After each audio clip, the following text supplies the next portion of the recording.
का टिकट, ये मैं किसी से कुछ ले नहीं रहा हूँ, मैं टिकट ले रहा हूँ। जाहिर सी बात है मैं क्षेत्र में जाऊंगा, बहुत करें और हम सब लोग अपना सहयोग दें, चाहे पार्टी कोई भी हो, जनसुराज हो, कांग्रेस हो, बीजेपी हो, आरएसएस हो, थोड़ी जनता दल हो, आरजेडी हो, जो भी पार्टी हो उससे मैटर नहीं है। मैटर यह है कि जो लोग हमारे बीच हैं वो हमारी बात को रखने वाला। बंधु को काफी का बहुत बहुत शुक्रिया। आज का प्रेस कॉन्फ्रेंस अररिया की राजनीति के लिए बहुत ही अहम है। आज कुछ ऐसा होने जा रहा है जो इससे पहले कभी नहीं हुआ है। जाहिर सी बात है कि हैशटैग अररिया मुद्दा संगठन लेके हम लोग उतरे थे और अररिया में बहुत सारा काम हुआ है और उसको अलग से बताया जाएगा। प्रेस कॉन्फ्रेंस बताने से वो बहुत लंबा हो जाएगा। जिन काम हुआ है तो इससे हमारा हौसला बढ़ा है। हम जब यहाँ पे आए थे तो हमने कुछ ब्लूप्रिंट बनाया था कि अररिया में कैसे राजनीति की जाए और कैसे आगे बढ़ा जाए और कैसे काम किया जाए। तो उसी कड़ी में एक ब्लूप्रिंट था जनता का टिकट। ये हमने अब तक देखा है कि जो ये कॉन्सेप्ट मैं लेकर आया हूँ, ये कॉन्सेप्ट अब तक पूरे इंडिया में किसी ने नहीं किया है। इवन कि मैंने सर्च मारा हर जगह तो ये कॉन्सेप्ट पूरे वर्ल्ड में कहीं नहीं आया है। ये बहुत खुशी की बात है कि हमारे दिमाग में ये आया। तो इस कॉन्सेप्ट का नाम है जनता का टिकट। कहते हैं लोकतंत्र में सबसे महत्वपूर्ण आम जनता होता है, लेकिन विगत कई वर्षों से हमने देखा है कि लोकतंत्र में जनता की कोई वैल्यू नहीं है। किसी एक व्यक्ति विशेष का वैल्यू होता है और उस व्यक्ति के टिकट पे ही पूरा चुनाव होता है। ये सच्चाई है। वो इंसान जैसा भी हो उससे लोग वोट दे देते हैं बस इसलिए कि आपको किसी पार्टी के एक बंदा ने आपको टिकट दिया है, चाहे वो 2 करोड़ रुपए लेके ले या 3 करोड़ रुपया दे दे। और मैं कहता हूं कि टिकट आप पैसे दे के खरीदते हो बड़े पार्टियों में जो एस्टेब्लिश्ड पार्टी है, लेकिन मेरा कहना है कि मेरा भरोसा किसी एक टिकट पे नहीं है बल्कि जनता पे भरोसा है। मैंने अहद किया है कि जब तक 25,000 लोग मुझे अपना टिकट नहीं देंगे तब तक मैं नॉमिनेशन तक नहीं दूंगा। आपने देखा होगा आम तौर पे सभी नेता कहते हैं कि हमें जनता ने कहा और हम चुनाव लड़ें, लेकिन उनके पास किसी भी तरह का कोई मैकेनिज्म नहीं होता है। जाहिर सी बात है मैं अगर क्षेत्र जाऊंगा, 1000 लोग से मिलूंगा, मैं कैसे पता करूंगा कितना लोगों ने मुझे क्या कहा है। तो इसीलिए मैंने एक पम्पलेट छपाया है और जनता को अपनी बात बताऊंगा और जो जनता कहेगा कि आपको चुनाव लड़ना है तो मैं कहूंगा आप लिख के दीजिए और टिकट दीजिए, मैं आपके टिकट पे भरोसा करूंगा। तो और इस पे एक दर्दनाक कहानी है कि अभी जो विरोधी हैं पूरा घूम घूम के कहते हैं कि फैसल जावेद यासीन बहुत अच्छा लड़का है, सच में बहुत काम किया है, ये आंदोलन किया है, वो आंदोलन किया है, लेकिन साथ में ये भी कहते हैं कि इसका उम्र बहुत बचा हुआ है, जो मेरे लिए पॉलिटिक्स के लिए बहुत बड़ा धक्का है। और मैं उन लोगों को कह देना चाहता हूं कि आपके तेजस्वी यादव से मैं उम्र में बड़ा हूं, पढ़ाई में बड़ा हूं और मुझे ऐसा लगता है कि मोहब्बत भी जो पब्लिक से मिलती है उससे बड़ा हूं। वो सीएम के बेटे रहे हैं तो जाहिर सी बात है उनकी अलग इज्जत है। मैं एक नॉर्मल इंसान का बच्चा हूं तो मेरी एक अलग इज्जत है। तो लेकिन हैदर यासीन साहब जब चुनाव लड़ते थे मैं उनके कैंपेन का कभी कभी पार्ट हुआ करता था। उनके बारे में हमेशा कहा जाता था लड़का बहुत अच्छा है लेकिन उनके पास उम्र बहुत बचा हुआ है। तो मैं कहना चाहता हूं जिस उम्र में आप राजनीति करना चाह रहे हैं उस उम्र में मैं राजनीति से संन्यास लूंगा। मुझे पता है अभी जो मैं कर सकता हूं अभी कर सकता हूं और जब आप कहेंगे कि वो उम्र बहुत बचा है, जब मेरा उम्र 50 साल 60 साल हो जाएगा उस टाइम में मैं बहुत कुछ करने के लायक नहीं बचूंगा, क्योंकि हर उम्र का एक अपना कॉन्फिडेंट होता है, एक इतना ताकत होता है। इसीलिए मैं उन लोगों को जवाब देना चाहता हूं जो कहते थे हैदर यासीन साहब का उम्र बहुत बचा है, क्या उनका उम्र लाके देंगे? दूसरी बात, 52-53 लोग, सिर्फ 52-53 लोग अररिया के राजनीति को कंट्रोल करते हैं। वक्त आने पे उनका भी डिटेल दूंगा किसी का लाइसेंस का इशू है, किसी के बाल बच्चे का ठेकेदारी का इशू है, किसी को हॉस्पिटल खोलना है, किसी का अवैध नर्सिंग होम है और किसी का एफिलिएशन का चक्कर है, तो वो लोग को भी पूरा अच्छे से बेनकाब किया जाएगा। और उससे पहले मैं उनको यह मौका देना चाहता हूं कि कृपया आपने जो गलती किया है अररिया को बदहाली में लाने के लिए उसको सुधार कर ले, वरना पब्लिक आपसे सवाल करेगी। और मैं आम पब्लिक से भी गुजारिश करता हूं, जब वो लोग वोट मांगने जाएंगे, नेता तो मांगेंगे ही, कैसे हैं आप, उन्हें गाली देते ही हो, तो उनसे पूछेगा पिछले बार मैंने वोट दिया था आपके कहने पे, तो मेरे परिवार के लोगों ने मोटेशन पे 25,000, इंदिरा आवास पे 30,000 और वृद्धा पेंशन पे 400 रुपया की वृद्धा पेंशन पे 2,000 दिया है, तो मैं आपकी इज्जत कैसे करूं। तो उन लोगों का भी अगले प्रेस कॉन्फ्रेंस में बताया जाएगा किसको, किन नेताओं से क्या जरूरत पड़ता है, अररिया में कितना वृक्ष लग चुका है ऑन पेपर, ये सब भी डेटा हमारी टीम काम कर रही है। तो जाहिर सी बात है, मैं एक टिकट पे भरोसा नहीं, 25,000 टिकट पे भरोसा करूंगा। और मैं आपको सैंपल दिखाना चाहता हूं, और ये एक टिकट है, आप वो ले आइएगा।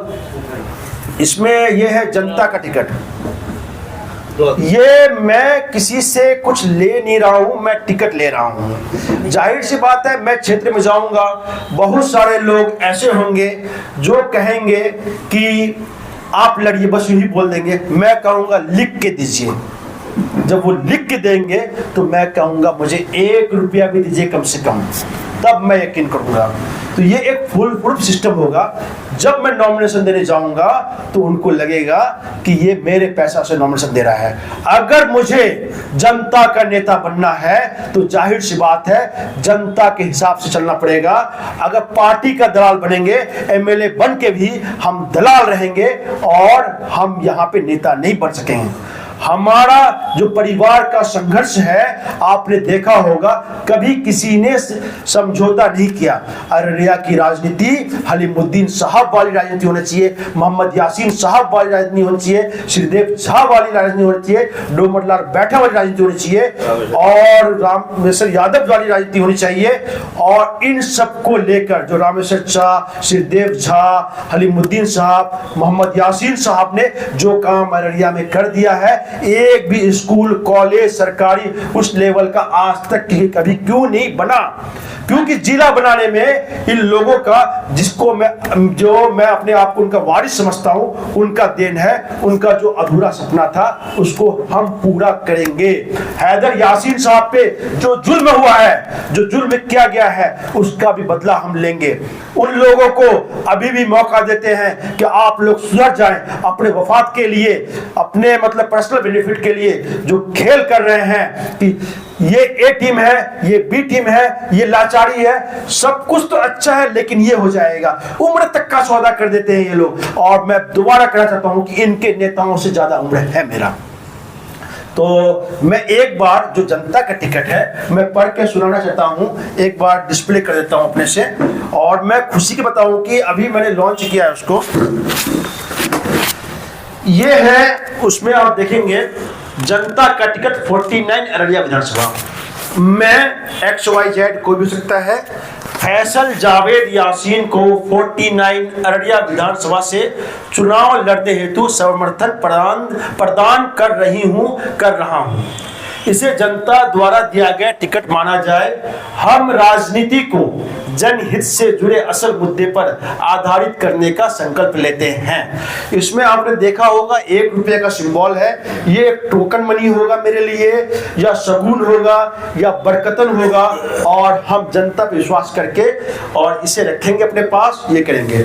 और जो लोग अररिया से बाहर हैं वो चाहते हैं कि हमें ये टिकट फैसल को देना है, तो यहाँ पे व्हाट्सएप नंबर है, इस व्हाट्सएप नंबर पे आप मैसेज करके अपना 1 रुपया का टोकन, ये टिकट आप हमें प्रोवाइड कर सकते हैं। इसके बदले में आपको एक रिसीविंग दे दिया जाएगा। जी बहुत बहुत शुक्रिया। अभी तक कहा जा रहा था कि आप जन स्वराज में है और जन स्वराज से चुनाव लड़ेंगे आप, क्या अब निर्दलीय चुनाव लड़ेंगे? जन स्वराज पे भरोसा नहीं रहा आपका? मैं जन स्वराज के कोर कमेटी में हूँ, नीति निर्धारण में हमारा रोल होता है। जन स्वराज में सही लोग, सही सोच और सामूहिक प्रयास की बात की गई है, जो गांधी जी की विचारधारा से मिलता है। तो जाहिर सी बात है कि गांधी जी का जो था ग्रामीण विकास और सत्ता का विकेंद्रीकरण, तो हम टिकट के लिए सभी टिकट से जनता के टिकट को सर्वोपरि मान रहे हैं। और ऑब्वियसली बात है कि वहाँ से मुझे टिकट मिलना है, इसमें कोई बुराई नहीं, लेकिन नॉमिनेशन मैं करूँ ना करूँ इससे पहले जब 25,000 लोगों से मुझे जाके कंसर्ट लेना है, मतलब टिकट लेना है, यही काम किया है। लेकिन हम जो है डेवलपमेंट के लिए, जनता के सम्मान के लिए काम कर रहे हैं। तो मुझे यकीन है जिस चीज़ पे ज़्यादा मेहनत किया जाता है वही तरक्की करता है। तो हम स्थानीय मुद्दा पे मेहनत कर रहे हैं और वो लोग कम्युनलिज्म पे मेहनत कर रहे हैं, तो जाहिर सी बात है कि स्थानीय मुद्दा का इस बार ज़्यादा वैल्यू रहेगा। जन स्वराज जब पार्टी बना रही थी उससे पहले जब सर्वे हो रहा था, उन्होंने कहा था कि हम ऐसे लोगों को अपने पार्टी से जोड़ेंगे जो राजनीति से अलग हो।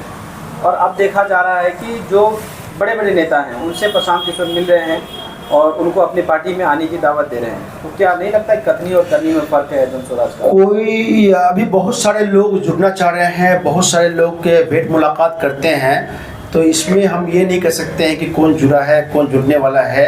जाहिर सी बात है कि जनता के टिकट पे सवाल ज़्यादा हो तो ज़्यादा अच्छा है, लेकिन चुनाव जीतने के लिए लोग लड़ते हैं, बहुत सारी चीज़ें होती हैं जो होना चाहिए जीतने के लिए, वो किया जा रहा है। अब निर्दलीय लड़ने की रणनीति तो नहीं बना रहे हैं?